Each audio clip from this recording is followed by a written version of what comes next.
Tras la expulsión definitiva de los españoles a comienzos del siglo XIX, crear nuevos estados en América Latina fue un reto profundo, constante y permanente. A juicio de muchos especialistas, crear estos nuevos estados fue un problema gravísimo porque implicaba el monopolio sobre el territorio, crear un sistema de tributación unificado e impuesto a las élites y de alguna manera, a juicio de estos mismos especialistas, este tema continúa sin resolverse. Para entender este panorama, para entender este contexto, hablaremos hoy con el profesor de Princeton University, Miguel Ángel Centeno. En el ámbito internacional, Miguel Ángel Centeno es uno de los principales especialistas en el estudio de temas relacionados con el proceso de formación de los estados latinoamericanos.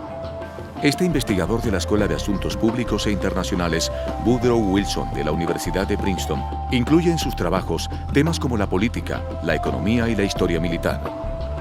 Fue fundador director del Instituto de Estudios Internacionales y Regionales de la misma institución, y en la actualidad se desempeña como profesor de Sociología y de Relaciones Internacionales mientras prepara la publicación de nuevos textos sobre América Latina.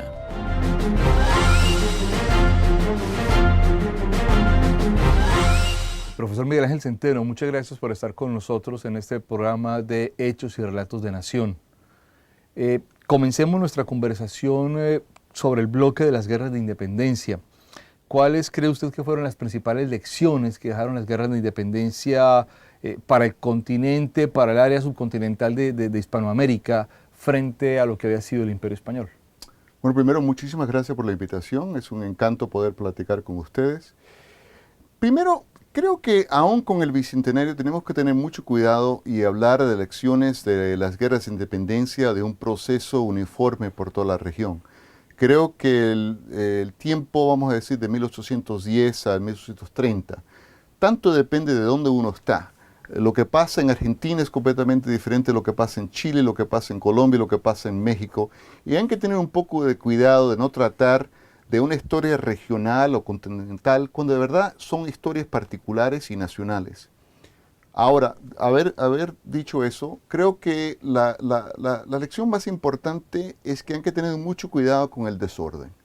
Creo que después la historiografía sobre la independencia nos indica que lo que pasa más que nada entre 1810 y 1825 es la falta de orden, que la orden imperial cae y en muchos casos casi nada lo reemplaza por 10, 20, 30, 40 años.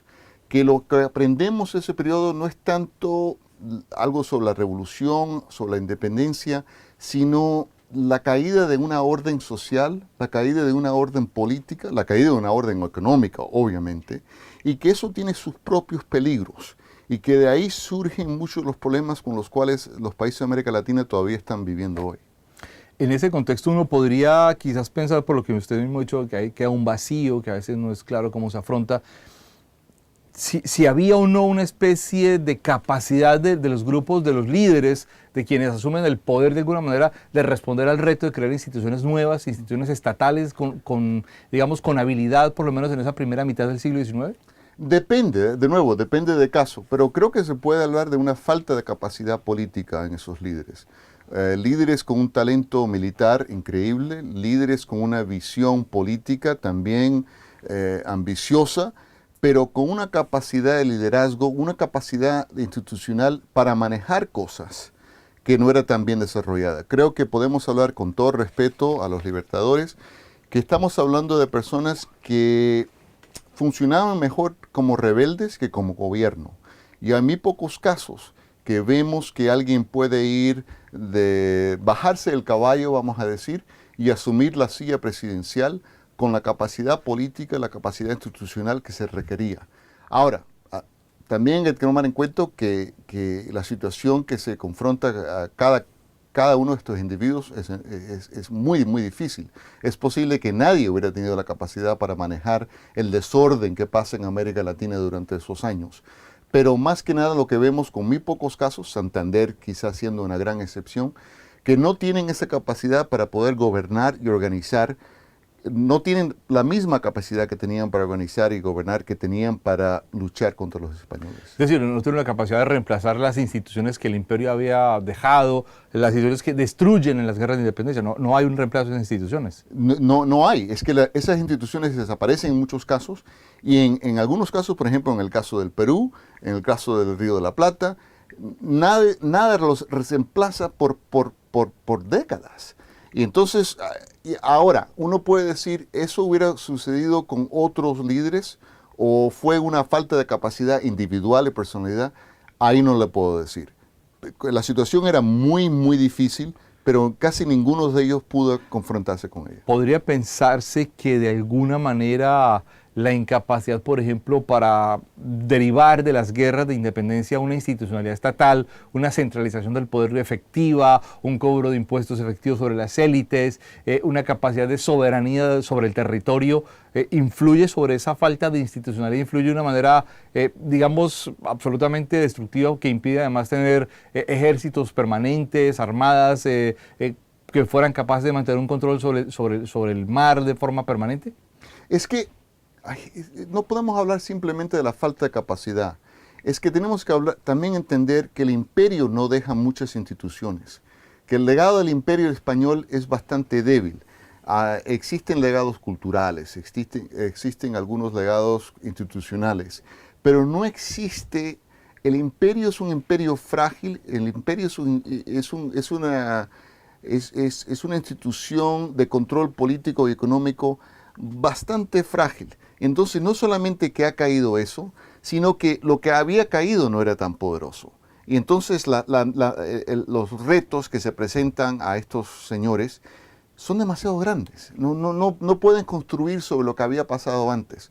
Si uno mira, por ejemplo, si uno compara el proceso de independencia en América Latina con lo de los Estados Unidos, en 1786 a 1789, aunque los Estados Unidos se está redefiniendo y está construyendo nuevas instituciones, sigue una base de ley cotidiana, sigue una base de orden cotidiana que los libertadores en América Latina no pueden gozar.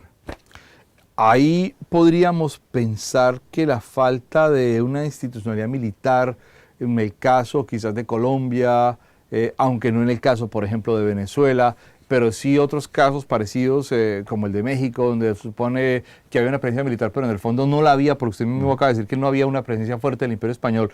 ¿Esa falta de esa presencia militar impidió centralizar el poder efectivamente? Absolutamente. Una de las muchas cosas que pasan durante esa etapa de la historia de América Latina es que el monopolio sobre el control de la violencia, que es la base weberiana de lo que define un Estado, eso desaparece.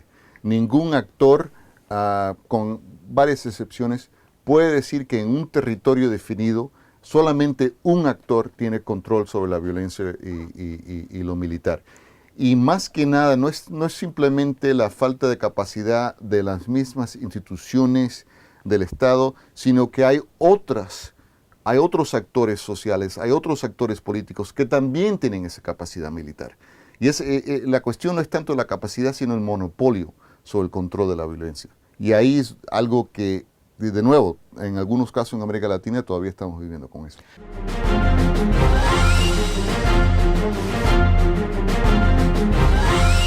Cambiemos de tercio. Frente a esta condición aparece un fenómeno importante, y es que quizás la falta de una centralización exitosa del poder político llevó a que haya muy pocas excepciones en el contexto de América Latina.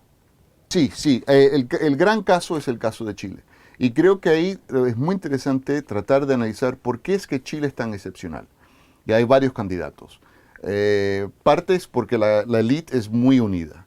La élite es casi una familia singular. Y no existen las luchas a niveles que se ven en otros lugares. El segundo factor, quizás el más importante, es que estamos hablando de un territorio muy, muy pequeño. No estamos hablando del Chile actual, estamos hablando del Valle Central. Y uno puede comparar el reto de tratar de controlar políticamente, militarmente el Valle Central chileno, a tratar de controlar militarmente México, que en ese momento iba de California a Chiapas. Entonces, eso es parte de la excepción de Chile. El otro caso que será más interesante, el otro factor en el caso de Chile, es que los conservadores ganan. Y los conservadores ganan y tienen una visión del poder, un monopolio del poder y una visión de la centralización del poder que sí puede establecer ese control durante 30 años, vamos a decir entre el 30 y el 60. La visión portaliana. Aunque uno tiene que tener mucho cuidado con eso, porque también le está dando razón a la dictadura, le está dando razón a la mano dura. Pero sí parte del éxito de Chile es que hay una visión unitaria, hay una visión centralizadora que puede mantener el control y imponer su autoridad sobre todo el Estado. En países como Colombia, México, Perú, el papel de la Iglesia ante ese vacío institucional fue darle soporte al Estado.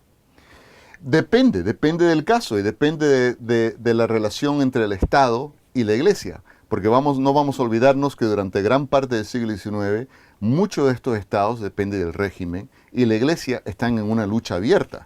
En el caso de México sería el más claro. Y lo que pasa es que la Iglesia se mete adentro de la política.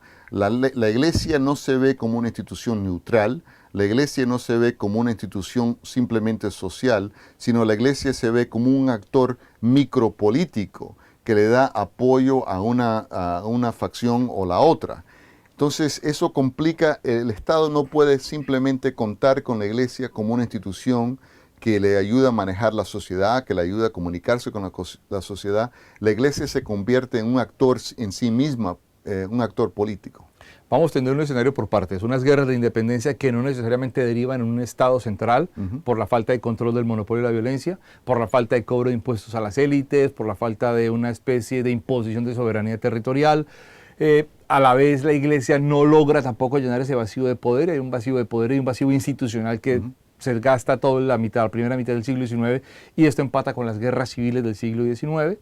Y todos los estados o las sociedades en América Latina que se van conformando, que van armando fronteras interiores, vivieron un siglo XIX muy fuerte en guerras civiles.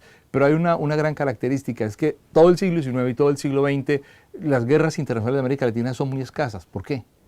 En parte, y esto es uno de los grandes misterios historiográficos de América Latina, porque es que vivimos, o ustedes viven, en una región muy pacífica. Si uno se da cuenta... Eso suena contradictorio. Casi. Es una zona muy violenta, una zona con mucha violencia política, pero es una violencia no organizada a través de la guerra. No es una violencia organizada a través de las fronteras internacionales. Uno puede contar cuerpos, por ejemplo, y si aún haciendo ese cálculo utilitario, hay mucho menos cuerpos, mucho menos muertos en América Latina durante esos 100 años que aún en Europa. Y América Latina no ha vivido nada como las guerras napoleónicas, no vamos ni a hablar de las dos guerras mundiales. ¿Por qué existe? Creo que hay varias partes en la respuesta. Primero es que simplemente los intereses de las élites nacionales no se han visto amenazados por sus vecinos. Para la élite argentina, la élite brasileña, la élite colombiana, la élite venezolana, lo que sea, la amenaza no venía de una élite vecina. No era, tenemos que organizar nuestro propio país para que podamos mantener control sobre este territorio. La amenaza venía interna. La amenaza venía o los de abajo, en algún momento o el otro, o de otra fracción de la élite, pero del mismo país. Entonces, simplemente no hay esa arena competitiva que existe en Europa, que cada país está tratando de defenderse de los otros países. El segundo factor es la capacidad institucional, la capacidad de Estado. La guerra parece un caos, pero la guerra es un proceso de organización, un proceso de institucionalización muy grande. Para poder llevar 10.000, 15.000, 20.000, 25.000 soldados a un campo de batalla, darles de comer, darles balas, darles uniformes, se necesita una institución detrás de ese ejército. En América Latina casi no ha existido. Entonces, no solamente que las élites no se ven compitiendo, sino que esas mismas élites no tienen la capacidad de organizar esos elementos de violencia del tamaño de ejército. Y el tercer factor que tenemos que considerar es el factor, vamos a llamarlos, imperial, que primero es la Pax Británica y segundo es la Pax Americana, que en un sentido es casi como ha ocurrido con la Unión Europea después de la Segunda Guerra Mundial, que existe una especie de paraguas, ¿no?, imperial arriba de las naciones de América Latina, que no permitiría ese tipo de conflicto, que no permitiría que un conflicto entre dos países destruyera la orden internacional. Y eso tiene que ver más que nada con el factor que América Latina se desarrolla como actor político, como actor económico, con visión hacia afuera, con visión de venderle productos primarios al resto del mundo, con visión de ser legitimada por países externos, no por ser legitimada por factores domésticos y no desarrollar mercados domésticos. O sea, una paz internacional que se ajusta, se acomoda a los órdenes crecientes del orden internacional, digamos, externo a América Latina, donde están los poderes europeos, el surgimiento de los Estados Unidos, pero también tendrá un papel, tendrá algo que ver el hecho de que las fronteras además sean asumidas por las élites y asumidas como algo dado, pero no algo que tenga que pelearse ni tenga que definirse a través de la guerra. Sí, lo que pasa en América Latina es muy interesante. Se aceptan las fronteras porque como casi ninguno de los estados, el control político llega a las fronteras, ¿cómo puedes tener conflictos sobre fronteras a las cuales casi no llegas? Entonces, se aceptan esas fronteras porque ningún estado controla mucho más su capital o una o dos provincias. Entonces, no tienes lo que pasa en muchas guerras, que la presencia de dos estados lleguen a estar al lado, lleguen a estar en conflicto. Como los estados aceptan esas fronteras porque ninguno de ellos puede controlar el estado que ya tiene, mucho menos el territorio del vecino. El único caso, de nuevo, la gran excepción, es el caso de Chile, que sí puede ampliarse, que sí puede controlar aún más territorio de lo que tiene.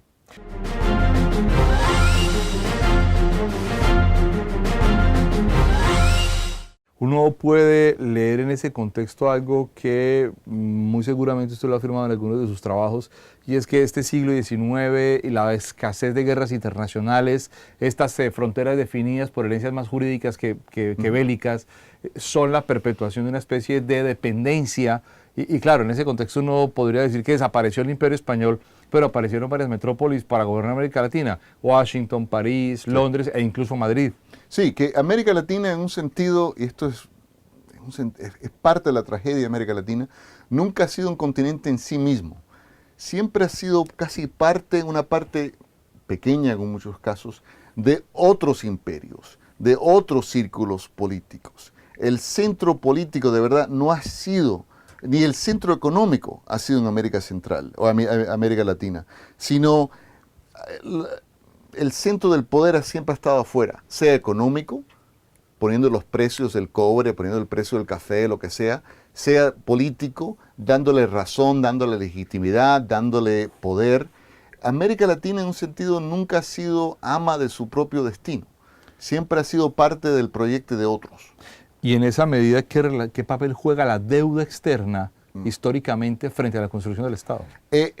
Bueno, en muchas maneras, pero hay dos maneras. Primero, la capacidad, el poder prestar dinero permite que el Estado no tenga que penetrar sus propias sociedades. Eso quiere decir que yo soy un Estado joven. Yo necesito, vamos a hablar de $1 millón, $1 millón de pesos, lo que sea, para poder desarrollar una capacidad institucional. O yo puedo tratar de penetrar la sociedad, pedirle a la élite que me dé ese dinero, tener que desarrollar un esquema burocrático para poder procesar los impuestos y todo lo demás. O simplemente puedo mandar una misión de 5 personas a Londres, a Barings, para que consigamos los $1 millón de pesos. Bueno, va a ser mucho más fácil hacer lo segundo. Entonces, en un sentido, eso permite a América Latina darse el lujo de tener estados que de verdad no le piden al pueblo y más que nada a la élite los impuestos. Por el segundo lado, También eso quiere decir, porque todos estos países ya llegan al final de ese siglo XIX con tremendas deudas, eso quiere decir que esos países no tienen soberanía total, porque siempre tienen otro actor, otra institución que les diga, ustedes no pueden hacer eso porque todavía me deben cantidad X o Y. Y eso limite la soberanía de América Latina. La falta de cobro de impuestos y ese endeudamiento permanente no mostrarían además que el Estado se vuelve una especie de mecanismo superficial frente a la economía, por ejemplo, o frente a los poderes regionales. Sí, es que la causa se convierte en efecto. La falta de capacidad de Estado quiere decir que no le piden los impuestos a poderes regionales, que no se le piden los impuestos a la élite. Porque no le piden impuestos a la élite, se hacen todavía aún más frágil. Que eso quiere decir que no le pueden pedir impuestos, entonces se convierte en un mecanismo de autoduplicación. La misma falta de capacidad de Estado se convierte en la causa más importante por esa falta de capacidad del Estado. Entonces es un sistema que casi que se autorreemplaza.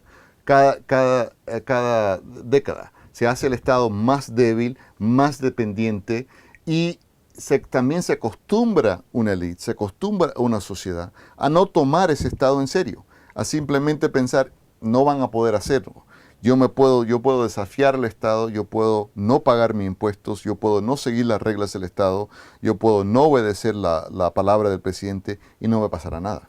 Detrás de todo esto además están los conflictos ideológicos del siglo XIX, es decir, conflictos sobre cobro de impuestos o deuda externa, poder regional versus poder centralizador, y capacidad para hacer la guerra internacional, pero a la vez abundancia de conflictos internos en el siglo XIX basados principalmente en las guerras civiles.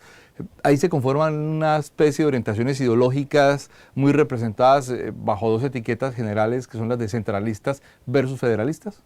Sí, y yo diría lo más importante que la lucha ideológica es que ningún lado puede ganar. Creo que mucha parte de la historia de América Latina se puede hablar de la falta de un proyecto hegemónico. No es tanto que hay una lucha entre los lados ideológicos, es que ningún lado puede imponer su control sobre el otro. La lucha nunca se termina, la guerra nunca se termina. Estamos hablando por 100, 150 años y todavía la misma lucha sobre el movimiento conservador y liberal, unitario o federalista, lo que sea. Esto nunca se termina y es la lucha misma que lleva a la debilidad del Estado. ¿Eso explica que el Estado en América Latina tenga una vía de construcción distinta a la vía europea e incluso a la vía norteamericana?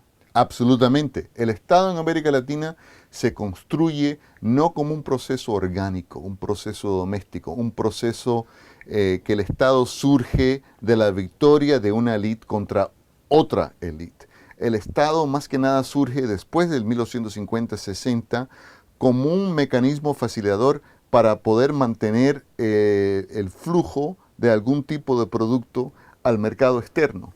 Los estados de América Latina en un sentido son los primeros estados creados por la globalización.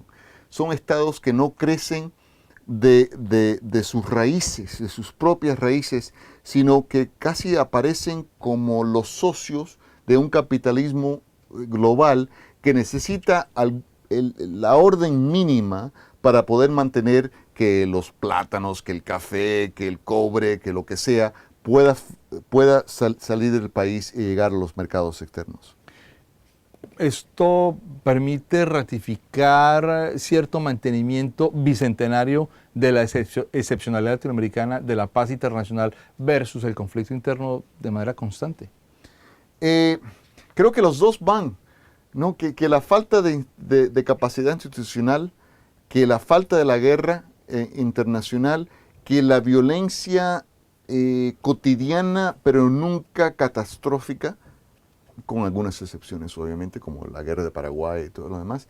Eso es parte de lo que define el siglo XIX. Esa es la falta de orden. El Bicentenario, lo que deberíamos utilizar el Bicentenario, es para preguntarnos por qué existe esa falta de orden y qué nos ha permitido esa falta de orden y qué horrores hemos evitado gracias a esa falta de orden. Porque uno se puede quejar de la falta de orden, el desorden de América Latina, pero tampoco hemos tenido que sacrificar millones y millones de muchachos de 28 a 25 años en campos de batalla.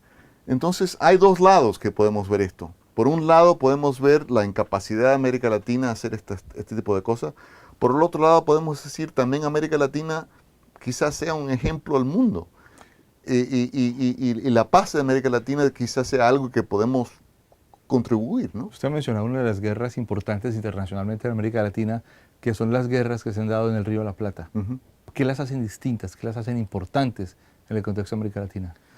Bueno, creo que primero la guerra de los años 20, que crea un país, Uruguay, que sirve una especie de como Bélgica de América Latina, ¿no? Sirve para casi tener un territorio neutral entre el Brasil y la Argentina.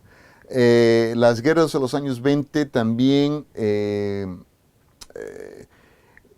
¿cómo decir? No permiten el desarrollo del Estado argentino hasta los años 1860. El legado de parte de esas historias es que el Estado argentino de verdad no se desarrolla por casi 40 años. Desde luego, la guerra más importante es la guerra de Paraguay. Primero por la cantidad de muertes espantosas que existen, que se crea un Estado casi medio muerto, en el caso de Paraguay, que no permite la expansión de un modelo de Estado, que era el modelo paraguayo. Uno esté de acuerdo con él o no, existía otro modelo, al modelo liberal, vamos a decir, de Brasil y Argentina, y eso se destruye. Desarrolla a Brasil y Argentina como los dos grandes poderes del continente, y también creo que, y esto es importante, creo que lleva a la institucionalización de la paz entre Argentina y Brasil, que creo que es muy importante. Si nos podemos imaginar una historia de América Latina donde Brasil y Argentina están compitiendo constantemente y aún con conflictos militares, sería un continente muy, muy diferente. Profesor Centeno, le agradezco mucho su participación en este primer programa sobre Hechos y Relatos de Nación. Muchísimas gracias a usted.